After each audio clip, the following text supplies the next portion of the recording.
Hello friends, pointer classes के YouTube channel में आपका एक बार फिर से स्वागत है दोस्तों।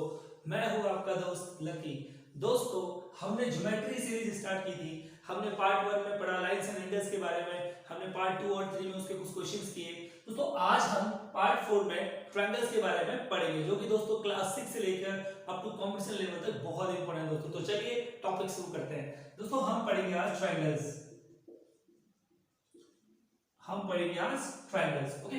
तो दोस्तों, सबसे पहले ट्रायंगल्स पढ़ने से पहले मैं आपको बता दूं कि ट्रायंगल्स कितने प्रकार के होते हैं। हम इनकी प्रॉपर्टीज पढ़ेंगे और धीरे धीरे हम उसके बाद सेपरेटिंग पढ़ेंगे, फिर कॉन्वेंशन पढ़ेंगे और ऐसे करते करते बहुत अपर लेवल तक जाने वाले हैं। दोस्तों, ट्रायंगल जो होते हैं उसके टाइप देख लेते हैं दोस्तों।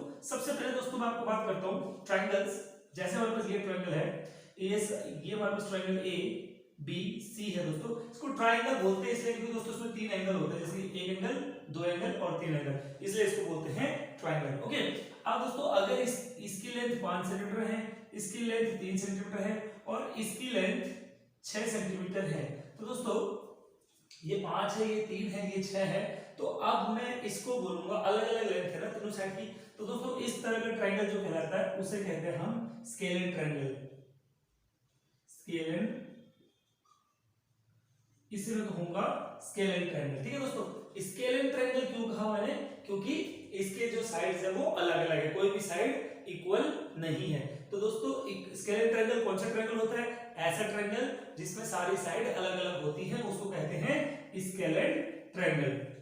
दोस्तों, दूसरा ट्रायंगल है जिसमें दो साइड इक्वल होती हैं, और ये दूसरा ट्रायंगल हो गया।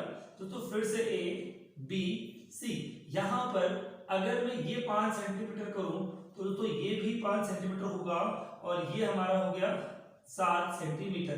तो दोस्तों यहां पर देखो दो साइड इक्वल हैं, तो इसको मैं कहूंगा, आपको पता है इसको क्या कहेंगे? Isosceles triangle.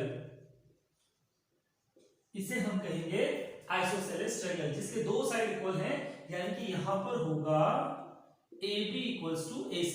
दोस्तों इसको कहते हैं हम आइसोसेलेस ट्रायंगल। दोस्तों, इसी ट्रायंगल की एक प्रॉपर्टी होती है, वो भी मैं आपको समझा दूं। दोस्तों, जो भी आइसोसेलेस ट्रायंगल होगा दोस्तों, उसकी जो प्रॉपर्टी होती है, जब भी AB इक्वल टू AC होगा तो दोस्तों साथ में क्या होगा? यहाँ पर angle B equals to angle C भी होगा। ठीक है दोस्तों, तो आइसोसेलेस ट्रायंगल में क्या होता है?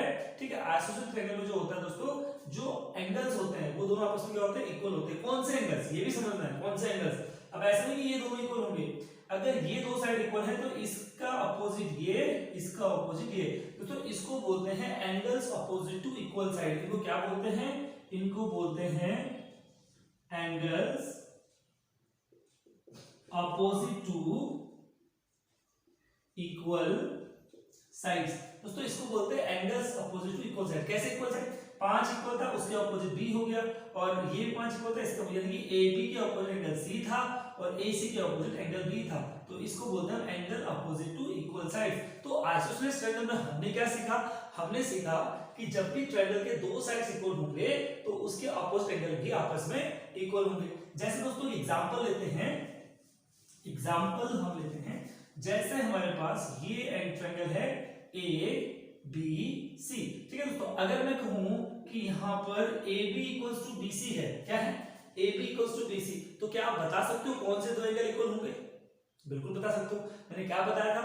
Angles opposite to equal side. तो AB का अपोजिट कौन हुआ? AB का अपोजिट C हुआ, तो मैं हम कह सकते हैं एंगल C इक्वल टू, और BC का अपोजिट कौन हुआ? BC का अपोजिट एंगल A हुआ, तो angle C equals to angle A। यहां एंगल C इक्वल्स टू होगा एंगल A। क्लियर है दोस्तों? जब AB इक्वल टू BC होगा तो क्या होगा? Angle C equal to angle A होगा। Very good. चलिए दोस्तों, ये हो गया कौन सा ट्रायंगल? इसको बोलते हैं हम आइसोसेलेस ट्रायंगल। दोस्तों फिर आते हैं हम इक्विलैटरल ट्रायंगल।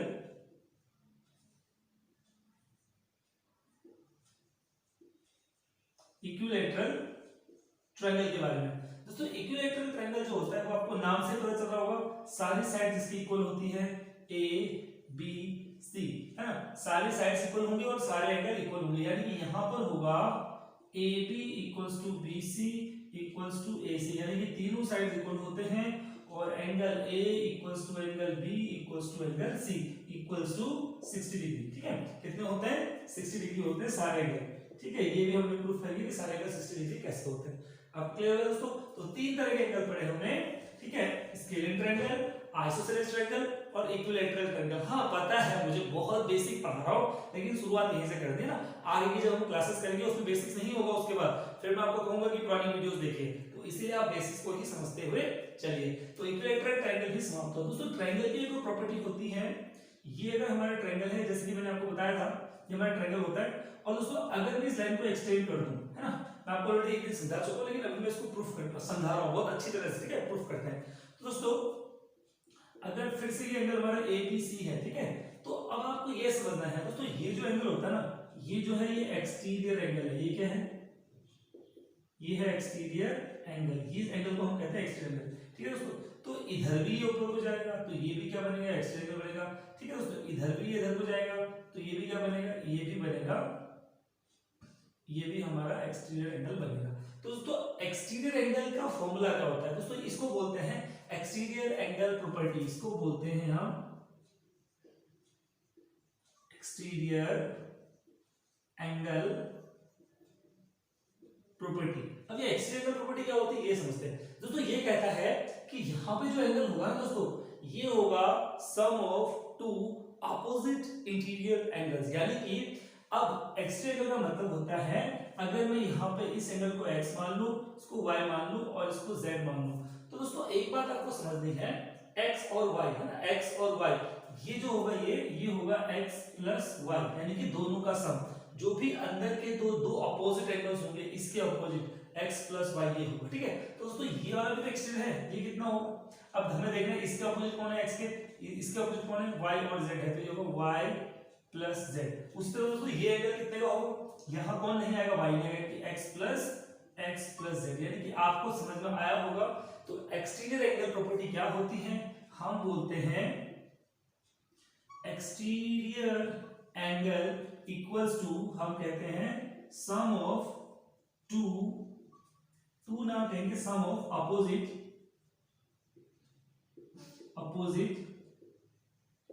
इंटीरियर एंगल्स, ठीक है। Exterior angle equals to sum of opposite interior angles, यानी कि इंटीरियर एंगल का सम, ठीक है।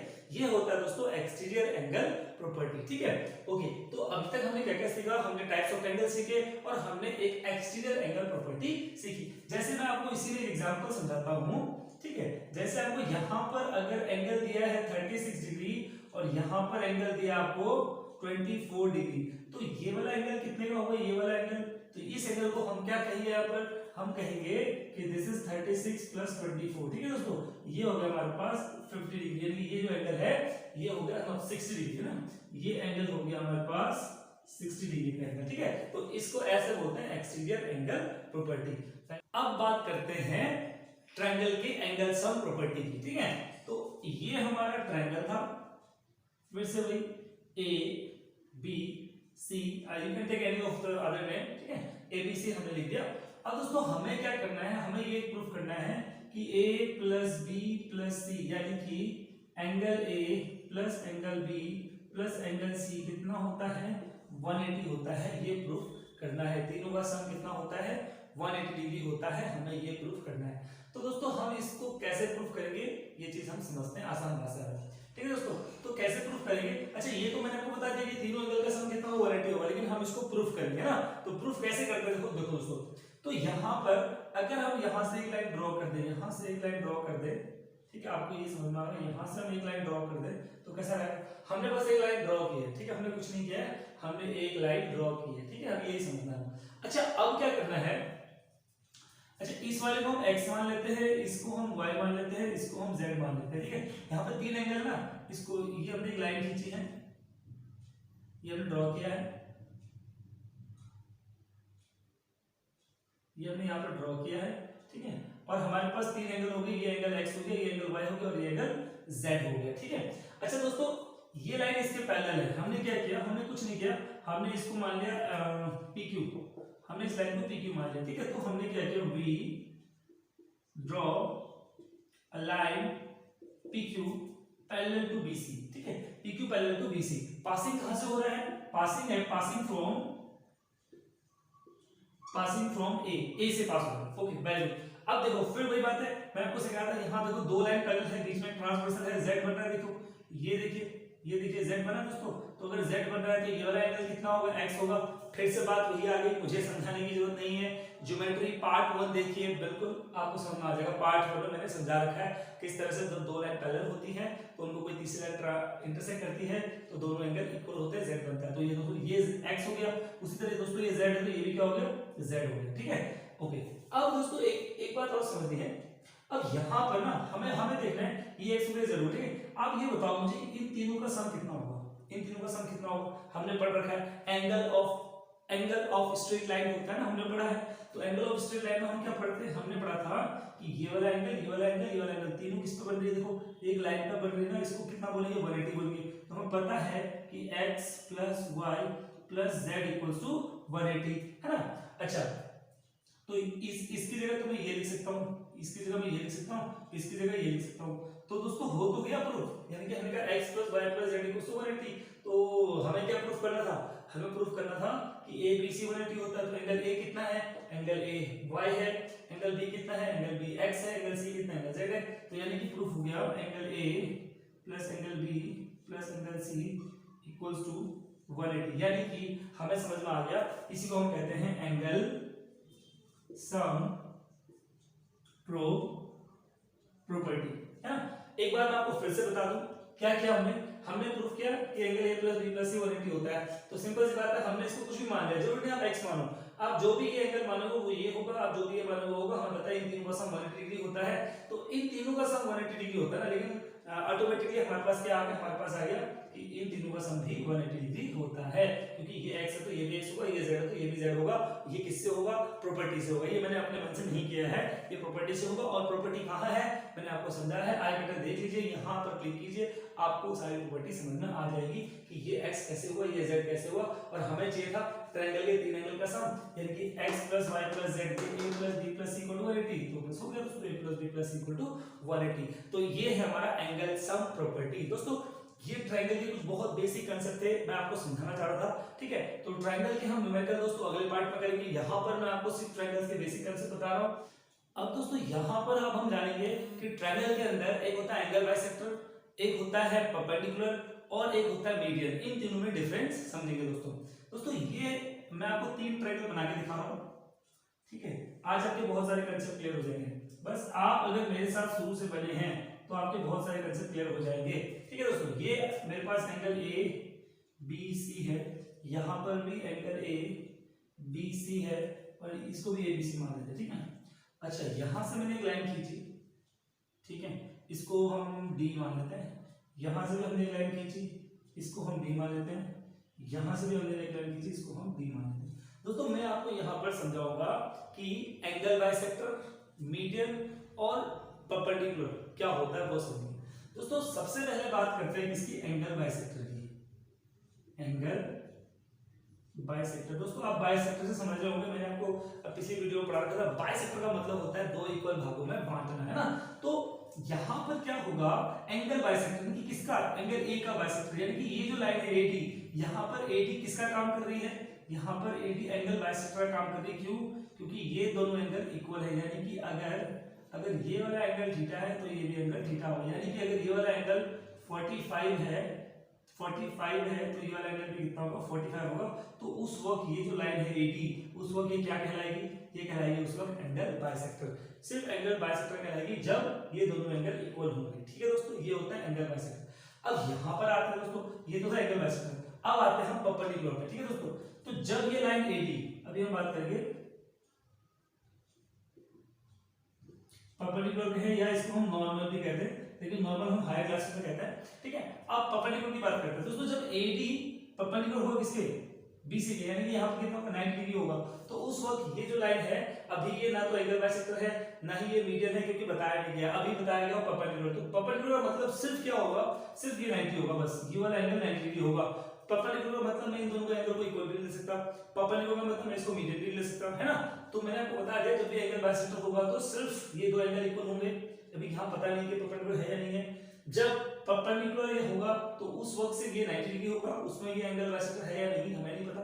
तीसरे केस आता है दोस्तों, ये होता है मीडियन, बहुत इंपॉर्टेंट है, इसे कहते हैं मीडियन।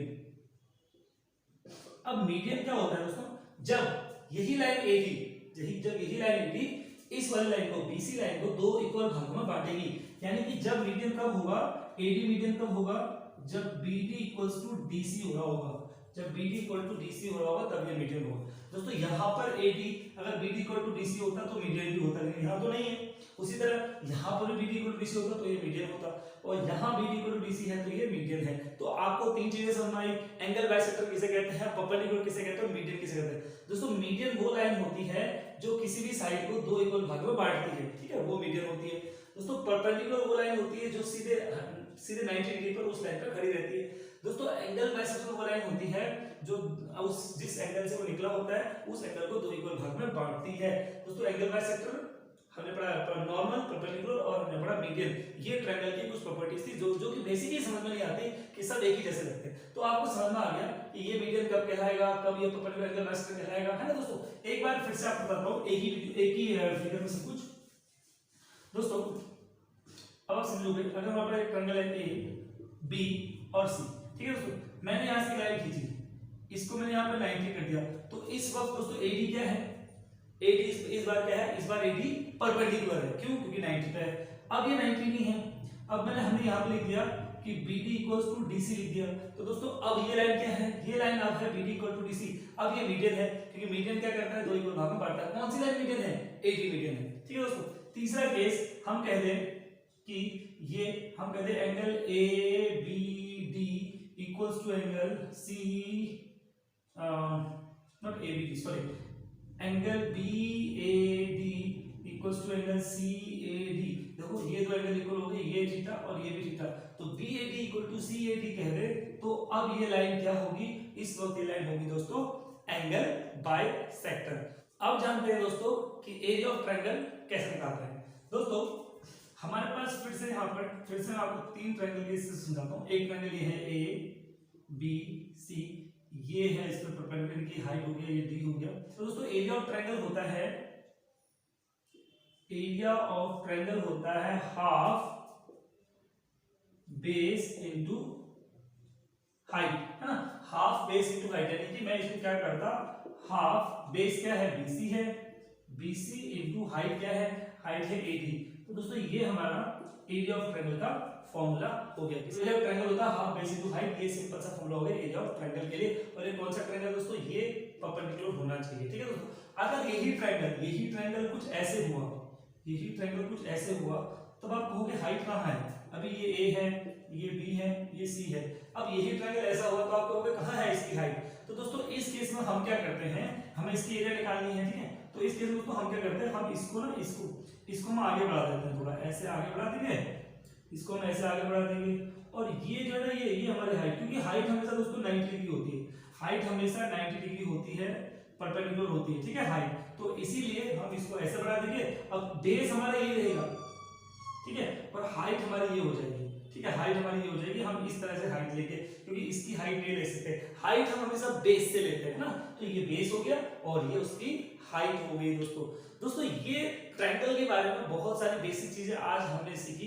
वीडियो देखने के लिए धन्यवाद। उम्मीद करता हूँ आपको वीडियो समझ में आई होगी। अभी हमारा ज्योमेट्री का पार्ट 4 है, अगले जो हम वीडियो लेके आएंगे उसमें हम इन्हीं के क्वेश्चंस लेके आएंगे। अभी हमने सिमिलैरिटी ऑफ ट्रायंगल्स पढ़ना है, अभी हमने कॉन्ग्रुएंसी ऑफ ट्रायंगल्स पढ़ना है, अभी हमने, है ना, बहुत कुछ पढ़ना है। तो दोस्तों keep supporting us, thank you for watching.